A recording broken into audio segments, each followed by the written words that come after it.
Essay on hard work. Hard work is the key to success in life.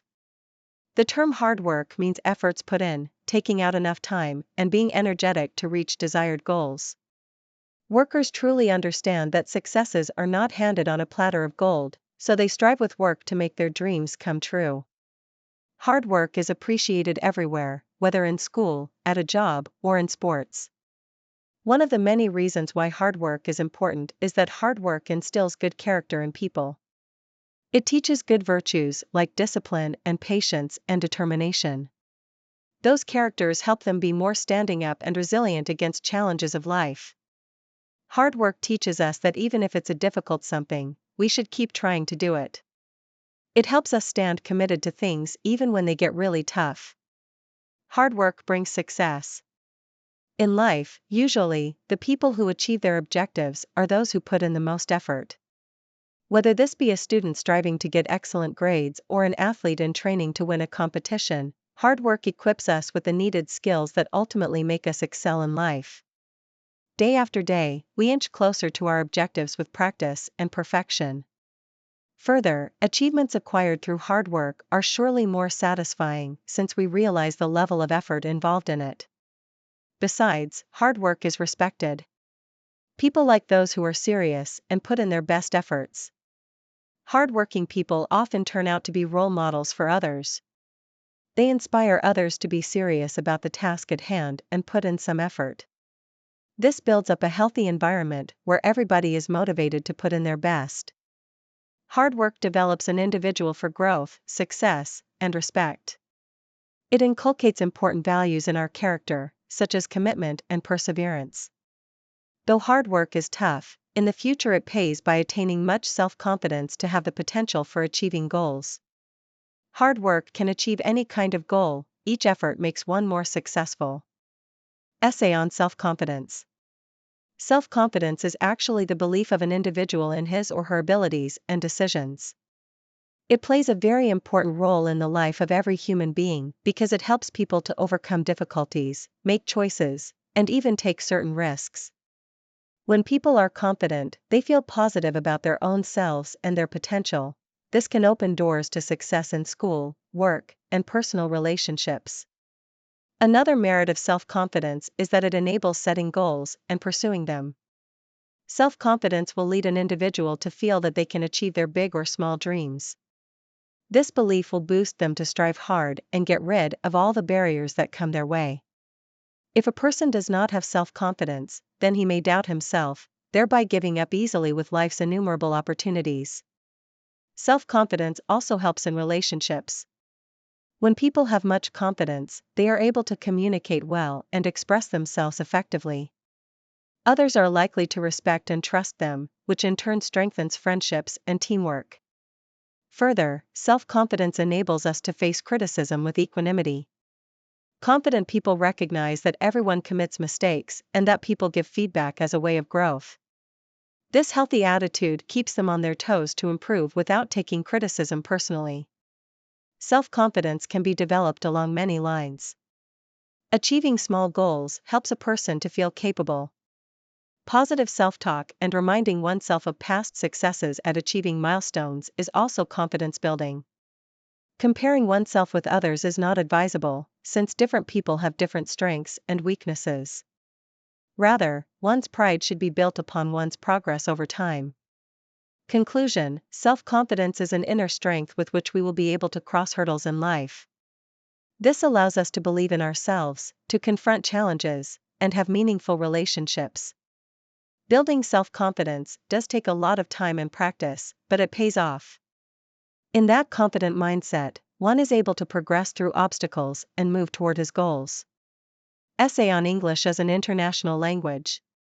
English is now one of the most spoken languages around the globe. It has been termed an international language. This means that people from different nations use it to communicate with one another.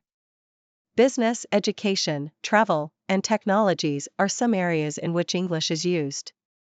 The spread of English across the globe has connected people, helping them understand one another better and promoting global cooperation. It might be considered a global language because English is very important in business and trade. Most of the companies are international, and English becomes the common language through which they communicate. When people from all countries can speak the same language, it allows them to work together in an easier manner. English has opened up the possibility to comprehend business deals, international meetings, and conferences by people from all walks of life. Large roles are also played by education in making English a global language. Many universities and schools around the world provide instruction in the English language, while research is regularly published in the language. Students who aim to pursue studies abroad learn English since it opens up opportunities in many different countries for studying. This makes it essential in providing avenues for people to expand their knowledge and careers.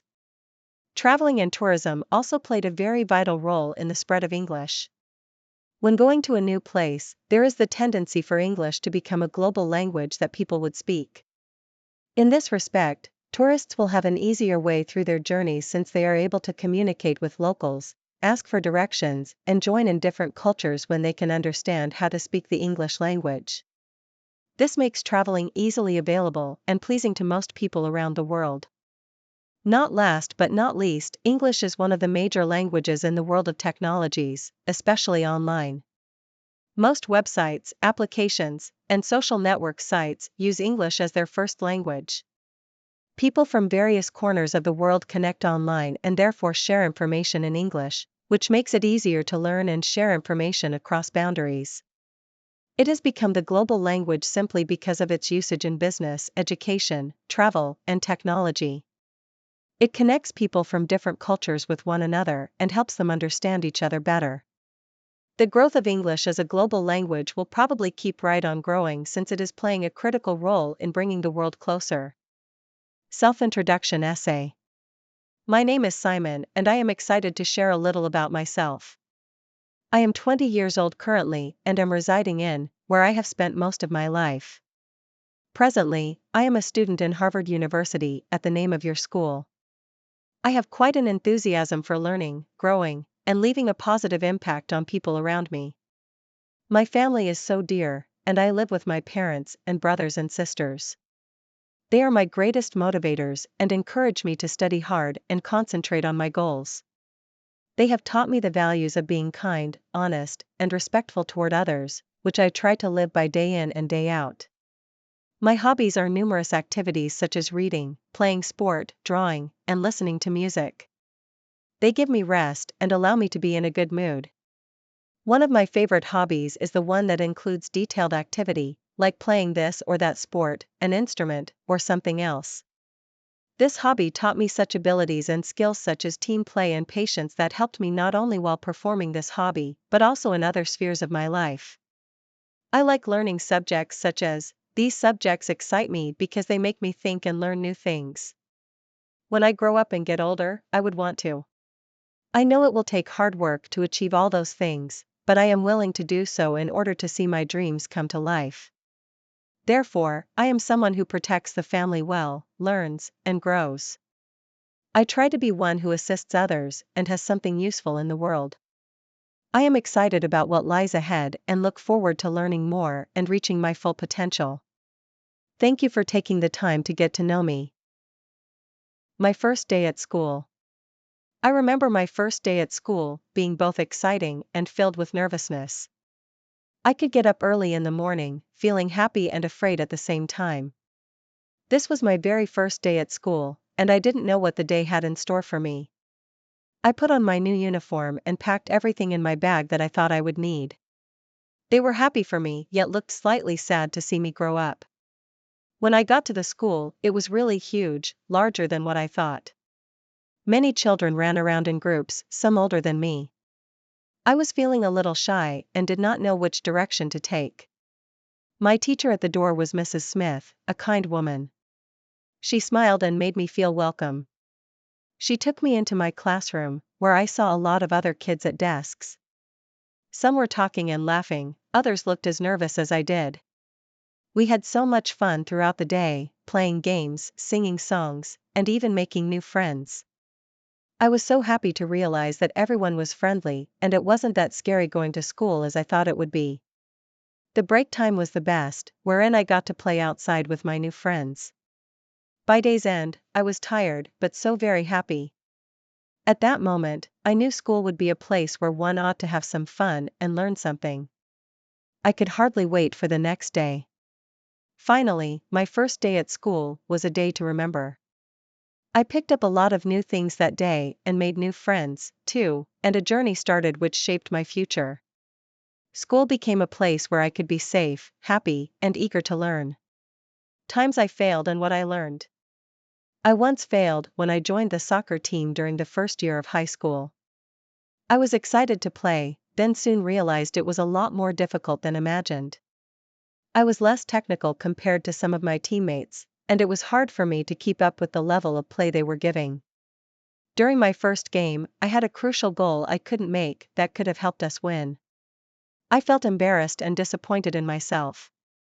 I felt that I just kept myself from a big victory, and that my teammates were going to be really upset with me.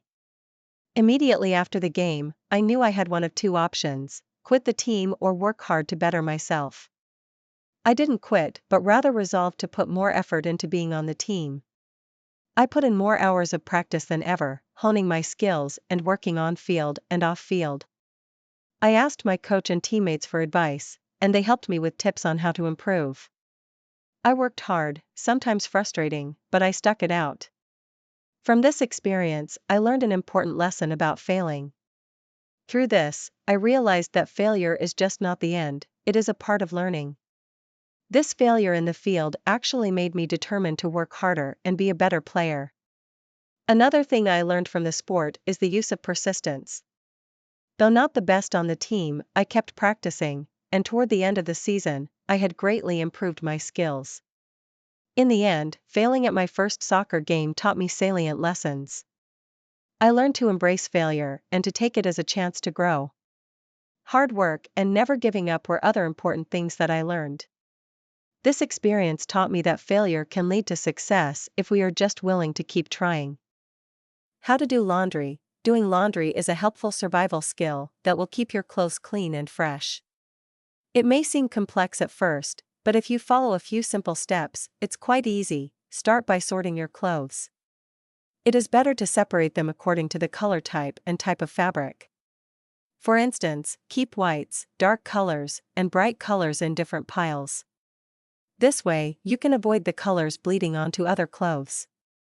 You should also separate the delicate fabrics from the heavier ones, like jeans or towels, since they have to be subjected to different kinds of washing settings. Next, you need to look at your clothes care labels. These are labels that provide important information on how each item is to be washed.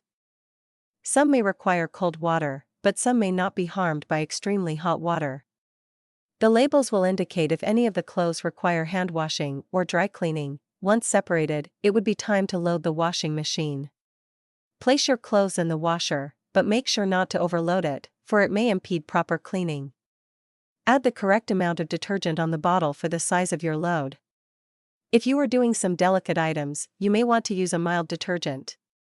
After washing, transfer your clothes into the dryer. Like washing, drying has its sorting process. There are fabrics such as wool or silk that tend to shrink in the dryer, therefore, they need to be air-dried. For those that go in the dryer, you will want to choose the proper amount of heat. High heat is fine for towels and sheets, while lower heat is fine for delicate or synthetic fabrics. In all, this is not rocket science. Sorting clothes, labels, detergent, and the method of drying will keep clothes looking great. Once one gets practice with it, it is quite an easy, helpful routine. Making friends as an adult. This is a fairly daunting task, making friends as an adult. However, it is quite achievable with a little effort and by applying the proper approach. Most adults find it hard to make new friends because of busy schedules, settled routines, and the absence of school, which would naturally bring people together. But being proactive and open can result in profound friendships. First of all, find common interests. So many communities offer classes, groups, or events for people to come together with similar interests. Sports teams, book clubs, cooking classes, or volunteer organizations are all great places to meet people who enjoy the same things as you. It is much easier to start conversations and make connections when you already know that you have something in common. Not as a specific hobby, but find local meetups or events that sound interesting and attend them with an open mind. Furthermore, friendliness can be a product of casual conversations. Simple small talk will more than likely grow into more meaningful conversations. For instance, starting a conversation with a coworker, someone at the coffee shop, or even in a line can lead to a connection. You could start off with a simple question or a compliment, and if the person seems interested, keep the conversation going. These small moments of friendliness can sometimes grow into meaningful relationships. Another helpful approach can be keeping in touch with acquaintances. Many friendships start with casual connections with people that develop over time. If you meet someone at an event, or through a friend, and it feels like a positive connection, follow up. Send a message out to suggest meeting up over coffee or invite them to another event. The interest you show in getting to know them opens up avenues for the friendship to grow. Lastly, patience is the key. In gaining friends, it takes time, and you must always stay open and be very patient. Everything happens at a given time. Some connections spring up fast, while others take their time to grow. By making consistent effort, you find that your circle of friends gradually grows with time. All in all, making friends as an adult takes some effort, openness, and patience. In getting into activities, having light conversations, following up with people, you allow your friendships to build in meaningful connections. Making friends as an adult will be different, but that is what makes it so rewarding.